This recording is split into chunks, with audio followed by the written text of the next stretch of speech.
You trust your Muay Thai stance. It feels powerful. It feels correct. You have spent countless hours honing it, making it a fortress from which you launch your attacks.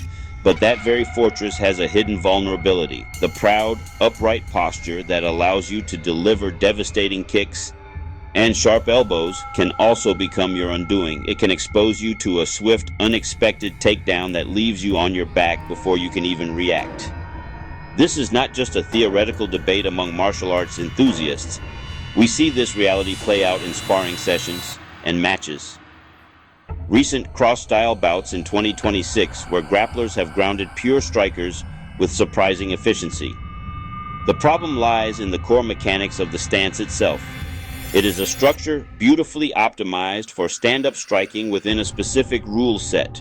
When the rules change or disappear, those optimizations can transform into liabilities. A Kuk Sul Won practitioner does not see a strong striking platform. They see a high center of gravity, a narrow base of support, a predictable rhythm. It's a hard truth many strikers learn too late. Take this seriously. The Muay Thai stance we see in rings and dojos today did not appear overnight. It is the product of a long evolution shaped by the specific demands and scoring criteria of the sport. The modern style encourages a relatively tall, upright posture. This keeps the fighter's head back, away from punches, and allows for excellent visibility over their high guard. Fighters keep hands near or above eye level to create a shield against head kicks and elbows. Another defining characteristic is the narrow placement of the feet, significantly less wide than boxing or American kickboxing.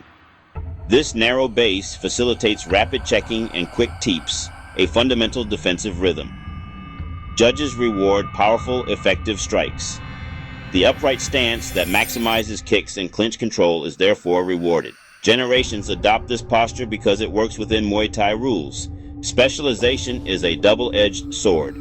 High hips, tall spine, and a narrow base are features a takedown-focused art like Kuk Sul Won can exploit. The stance assumes a standing striking exchange. When an opponent changes levels and attacks the legs, the ground, literally and figuratively, disappears. To understand the vulnerability, start with base of support and height of center of gravity. A wider base and lower hips give stability. A narrow base and high mass make you easy to topple. By standing tall and upright with close set feet, you create a long lever. A small push or pull at the ankles, knees, or hips is magnified because the center of mass sits high. Target the lower legs, sweep a foot. Your tall posture completes the fall. From a tall, stiff spine, it takes longer to drop hips to sprawl, feet too close to push off. By the time you react, they're under your hips and it's too late. So that's the core issue.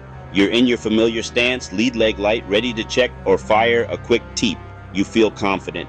Opponent feints high, your hands stay high just as trained.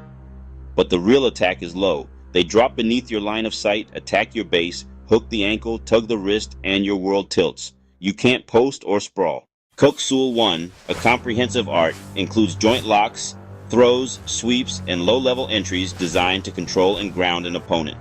Practitioners see the body as a system of levers and balance points, not just targets for punches and kicks. They are not intimidated by your high guard. They plan to attack beneath it, under your primary weapons. Use a high-line distraction to freeze your hands, then drop weight low and step circularly outside the lead leg to nullify teeps and roundhouse kicks. These are leverage-based takedowns, hooking the ankle with the heel, pushing behind the knee, or a low spinning sweep. The goal is simple: remove the base and the structure falls. Muay Thai's rhythm, lifting the lead leg to check, creates a one-leg moment. Time the entry as the leg is light. What was defense becomes liability.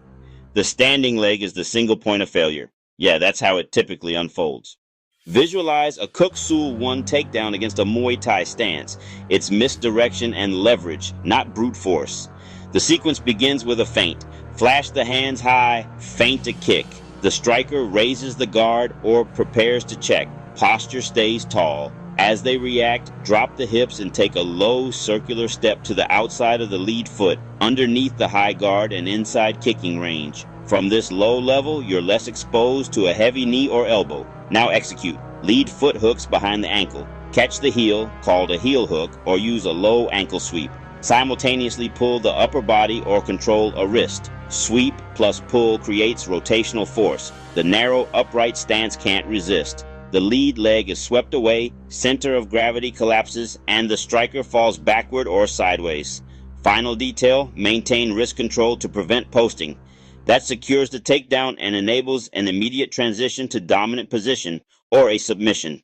In Muay Thai, the check and the teep are fundamental tools, defense and control, drilled until automatic. The shin check blocks low and body kicks. The teep maintains distance, disrupts rhythm, and sets up strikes. But reliance creates patterns. Each lift to check or teep puts you briefly on one leg. Your base is halved, stability drops. A Kuk Sul 1 practitioner reads this rhythm. They aren't trading kicks. They're waiting for you to lift. They feint a low kick to draw the check, then change the attack to sweep your standing leg. Your own momentum contributes to the fall once the base is gone. Teep-heavy rhythm requires a light lead leg and rear-weighted stance. Easy to push, pull, or time for a low entry. As you chamber, they can grab the ankle or sweep the support. Reduced mobility makes sprawling nearly impossible. Your primary tool becomes instability. That moment when your leg is up is exactly what they want. The vulnerabilities aren't just dojo talk, they're on camera in 2026. Cross-training and open rules bouts provide a wealth of evidence. One example, the 2026 Pacific Coast Circuit showed Kuk Sul 1 black belts repeatedly grounding seasoned Thai fighters. A Thai boxer famed for low kicks was feinted high, ankle hooked, and tripped 3 times, same setup. Narrow stance, high center, no sprawl window. At a seminar, a coach's kick check drill was pressure tested. Each lifted check became an entry. The airborne leg was controlled, the hip was pushed, effortless topple. This is not an indictment of Muay Thai, it's a lesson in adaptation. Fighters who widen the base, lower the center, and adjust hand position for level changes show far greater success. MMA learned this years ago. Recognizing the vulnerability is the first step. The next is practical action. You don't need to abandon Muay Thai striking. Make small, intelligent adjustments. First, widen your base. Move feet from inline to at least shoulder width. Not wrestler wide, just wider. You'll be harder to push over and harder to sweep. Practice it in shadow boxing and pad work until it feels natural. Second, lower your center of gravity. Slight knee bend and forward hip tilt. Grounded, not squatting. Shorter hip travel equals faster sprawl. Drill level changes. Drop hips back like a sprawl, then pop up. Build the reflex. Third, adjust hand position. A high guard is slow versus level changes.